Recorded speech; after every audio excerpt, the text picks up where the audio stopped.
inspirations regarding referees that you look up to? Well, an inspiration, a sort of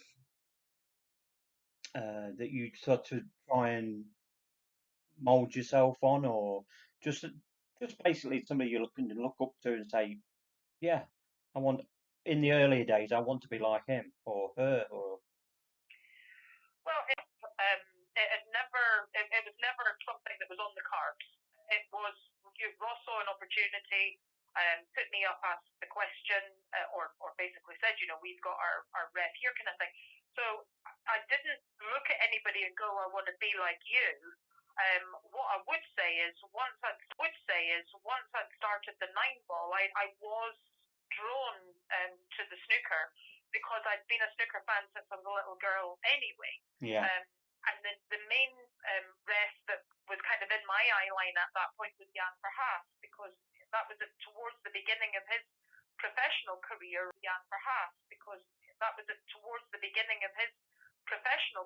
Or the beginning of his televised career anyway. yeah, And that was like more my age group. So when I did start the refereeing of the pool, I didn't really know what a referee was supposed to do because I had had no training. All I did was try to emulate what I had seen on TV, yeah, which was what they were doing. When I started with snooker, Jan, I was in the very fortunate position that he actually took me under his wing and tried to help me because I wasn't seen as a threat to him, whereas there were certain other referees at that point who would have done anything to trip me up, never mind, trying to help me. And he did it. I was no threat to him. He was at the top of the game. And he wanted to help because that's how he was brought up and that's how they were with him when he was a younger ref. yeah. So he was the one that I looked up to and sought advice from when I needed it. Yeah. He was kind of my role. Yeah, he comes across as that sort of kind of. I know the referee allegedly you're not supposed to be able to see a referee.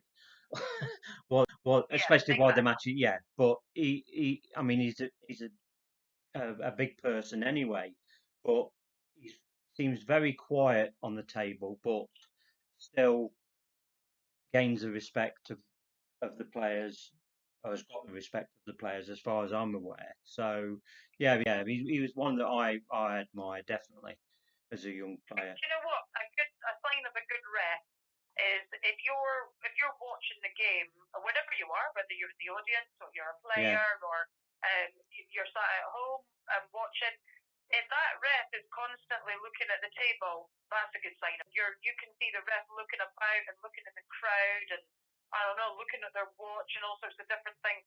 There's your, that's your proof. Yeah, that's right. Yeah. And you wouldn't catch Jan looking about unless something had distracted him, which is the same for me and any other good refs that are right there. You're obviously trying to be aware of what's going on, but unless you're not distracted, you're 100% focused on that table. Yeah, you'd only be looking at something in the crowd that would possibly distract the players. So yeah, exactly. Yeah, that's right. Okay. Right, we're getting close to the end now. My time is precious. I don't know about yours. I've got all day. Yeah.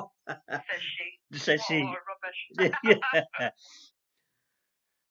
What's the funniest thing that's ever happened, or even playing in the earlier part of your career? Oh gosh. Playing wise, no idea. I can't remember that far back. It's so many years ago. I've had a few things with the officiating.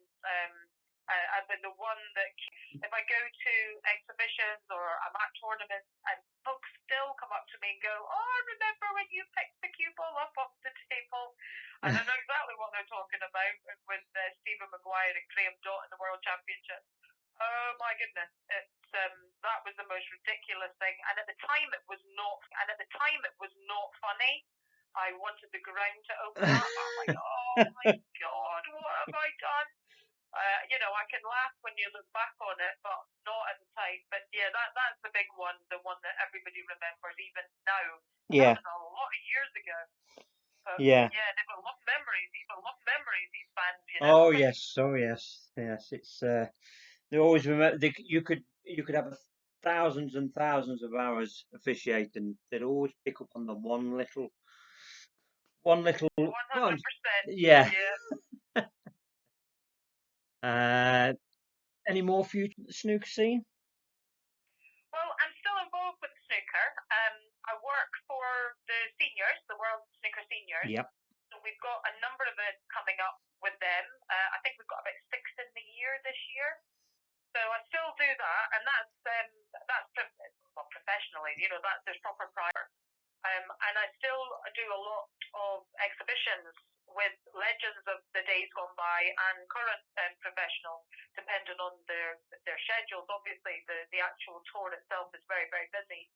I wouldn't go back to the professional tour. It just wouldn't be feasible anymore. With the tables, with Blackball Tables, obviously the company that Ross and I are part of, I've physically not got the time. No. I mean, even when I'm going to Vegas to do the Predator 10 ball, I'm going to have my laptop and all my information. I'm going to have to work very much work when I'm away. It's a job now. That's a full-time job in itself. Yeah. So, resting, what I can fit in, the jobs that I take and the work that I take is what I want to do and what I can fit in around Blackball Tables. But that's our main baby now, because it's growth, obviously, where our future is. Yes, I agree. Yeah, definitely. Okay. So, I was going to say, any big plans for Blackball Tables going forward? Anything that we don't know about yet that you can reveal, or? I don't know. I'm not sure, to be honest with Ross, because he can't keep in quiet for 5 minutes. Probably out there. He's kind of he does more on the promotional side. That's his baby, and I know he's got the British Open coming up later on this year, and we've got the 50k challenge that we ran last year. Yeah. That was in memory of Martin. Yeah. That was in memory of Martin Ramsey. So we're running that again this year, which is fantastic because it's for amateurs only, and it's £50,000 guaranteed, which is huge payouts for amateurs. There's so much going on for the professionals. Yeah. That to be able to do something, mainly for the Yeah. purely for the amateurs is great. It's great, and it gives back to the game. That was Ross's whole idea. He wanted to give back. The game of 8-ball has taken so much from the industry for years and years and years, and hardly anybody's put anything back in, and he vowed he was going to do it, and fair play to him. It cost us, and he vowed he was going to do it, and fair play to him. It cost us some money last year to do that, but he wanted to do it, and he said we were going to do it, and we did it.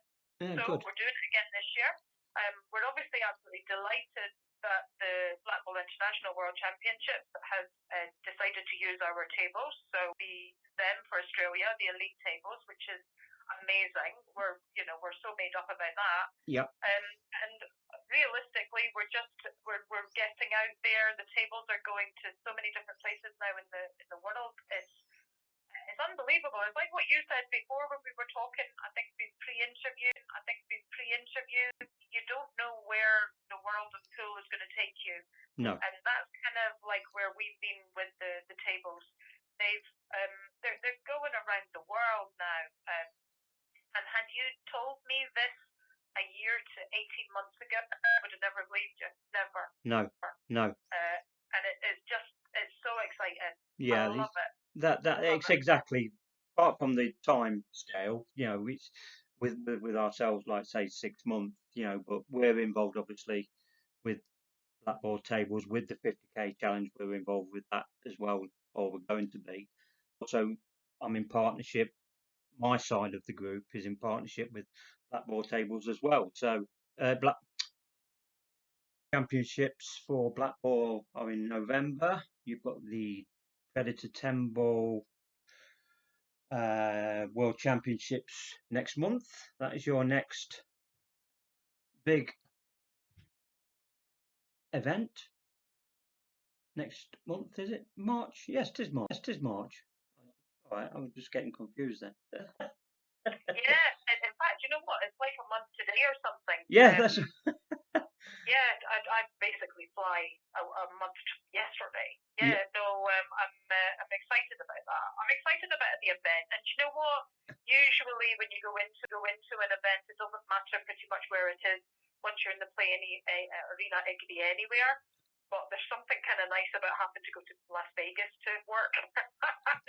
I've got no issue with that whatsoever. Yeah, I've had a few friends that said they've been to Las Vegas to watch, and I've seen videos and photos of the Las Vegas halls while the pool tournaments are being held, and like, wow, obviously there's nothing that sort of size in the UK that I can think of. That you're talking 140 plus tables, or Yeah, these hotels are massive, yeah, absolutely massive. yeah, Yeah. it would be lovely to have something like that in the UK, but no, can't have everything. No, No, listen, if we had it like that in the UK, there would be no requirement for me to fly to Las Vegas. And well, there's a no, lot more in Las Vegas than the pool tournaments, let yeah. me tell you. Well, that's right. Okay then, Michaela. Thank you very much for your time and your You're very on welcome. and your honesty with the questions I've given you. And I wish you well for your trip to Las Vegas, and hopefully I might even actually see you later in the year at the 50K challenge and beyond. We never know. So absolutely, well, I'll be there doing one job or another. Goodness knows what you'll have me down doing, but yes, no, absolutely. You're very welcome, Mark, and good luck with with the group, with the Facebook group. Thank you very much. No problem. Thank you very much. Okay, thank you. We'll speak to you all later, guys. Any questions, just leave your comments to the post.